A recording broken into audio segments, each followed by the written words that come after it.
Something that I've been working on learning recently myself for a while now, I'd say, is the paradox that is not pushing away that of which you desire, not living in a state of lack, not wanting something so bad that it forces you into a state of lack, which then manifests lack, right? It is coming into creation of and manifesting the things you desire with the use of abundance, with the use of attractive energy, the law of attraction, working for it, right, in the right ways. You see, because when I was just starting my processes, I was completely unaware to this idea and this concept altogether. It falls into alignment with a little bit of Taoism, different ideas, right? Where basically you attract what it is you're desiring by being that person and not being the opposite of that person. Now, what do I mean by that? Well, I mean, a lot of times we can fall into the habit of being the opposite of how we need to be to get whatever it is we're trying to achieve. Like, it's kind of it's contrary to common belief, really, because most people, they think whenever they get locked in on something, they're going to be, every action they're going to be taking is going to be moving the needle forward, and that's obviously the goal. But when we're just getting started, it's very easy to be unfocused. It's very easy to allow our attention to go to too many different things. You see, the focus is an art. What we choose to pay attention to is another form of currency. Okay, so the big idea of what I'm talking about today is balancing ambition and patience, balancing one with the other to where you can live the life of fulfillment, where you can achieve the things you want to achieve, rather than falling into the trap of life of constantly working and never achieving, or never believing that you've achieved. So this balance is something that it's hard to attain at times. It's not very easy. It is a part of maturity, but it's also a part of going against the grain.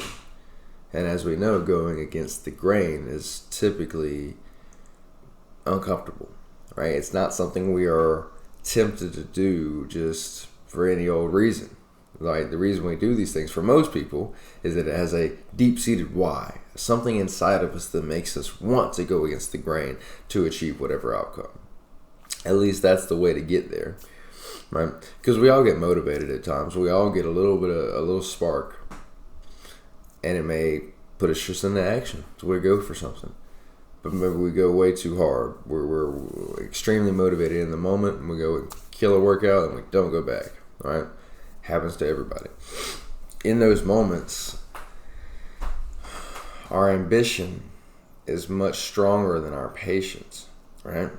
We're so excited, we're so ambitious, we're so motivated, we go kill that workout, and the results aren't right there tomorrow.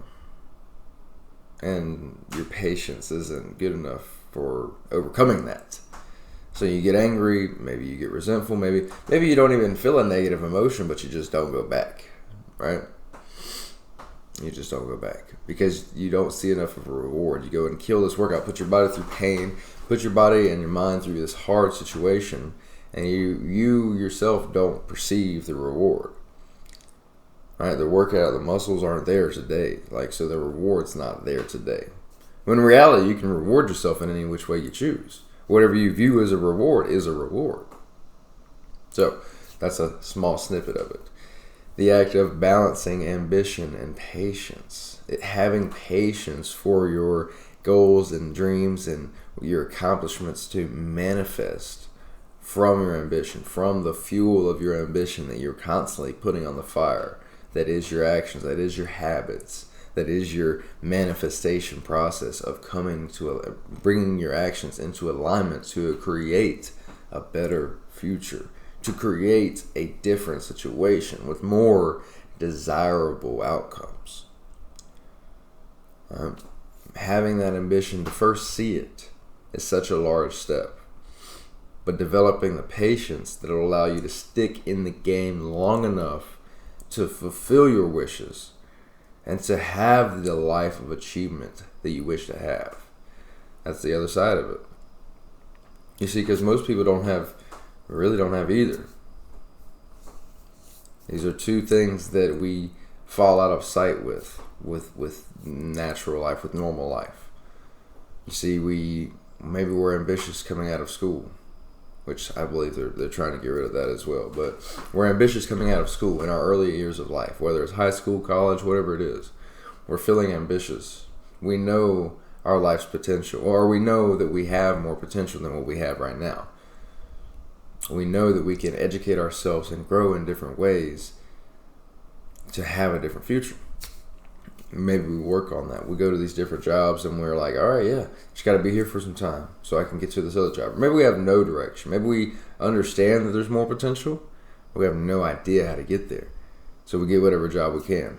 Either way, many, and including myself for some time, we fall out of sight of the true potential. We're just doing what we can to survive, let alone seeing a different future. So we get whatever job we do. And there's the different things that we dislike about the job. Maybe you dislike everything about the job. And you go through a cycle of finding jobs. And in those moments, you're in the state of survival, trying to find an occupation that'll pay you enough to make ends meet. And you lose sight of the greater picture. Or maybe you find a job, you fit in really well there, and you get comfortable, right? That's what happens to most people, is that we get extremely comfortable. You're there for some time, you make these great friends with that all your habits align. Y'all like to go to the bar together, y'all like to do this, do that, and you like the job somewhat. It's not terribly uncomfortable. You make decent money, and you get comfortable. And your ambition slowly fades. Maybe you meet a girl. Maybe that's the only area you're ambitious in, right? Like you get the job, you're making whatever money. You're not really educating yourself anymore, but you're kind of slacking on your workout and everything. You're not really working out like you used to in school.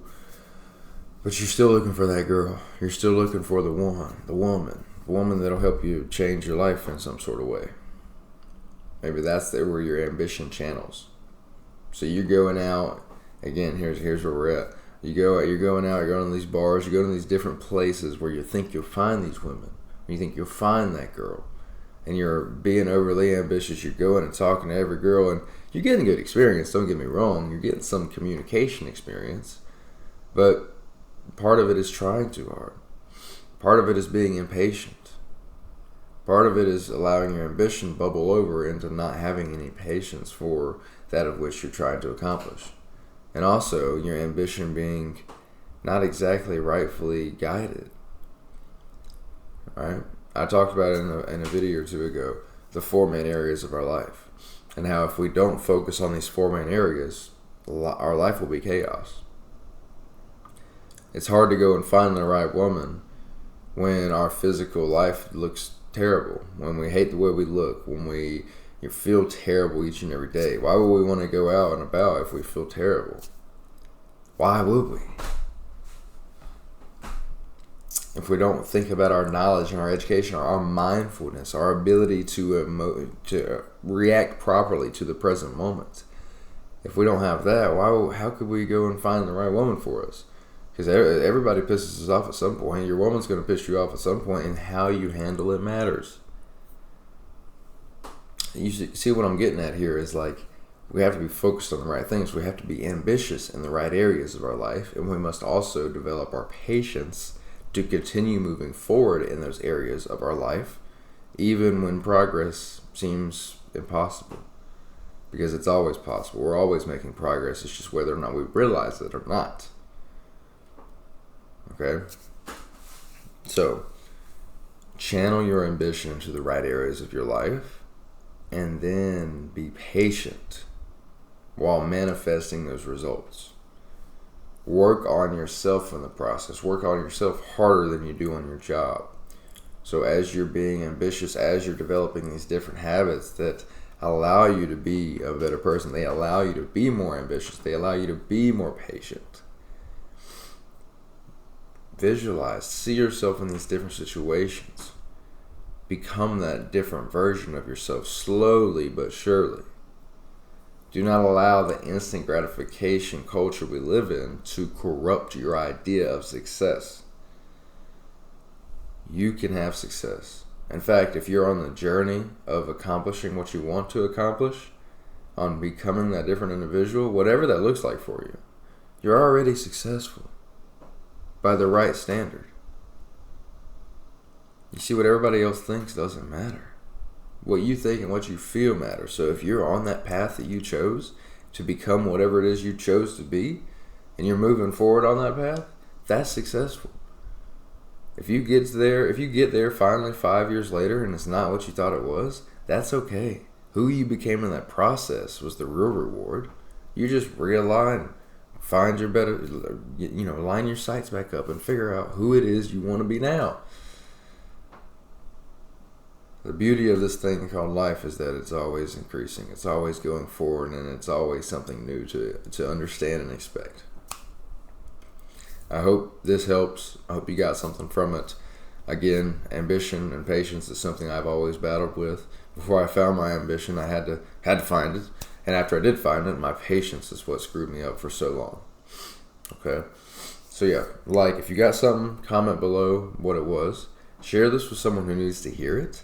And guys, let's just keep on doing us. Let's just keep on developing what it is we want to develop and be the individual we can to have the life we want to have. Don't forget to be patient. Have a great one.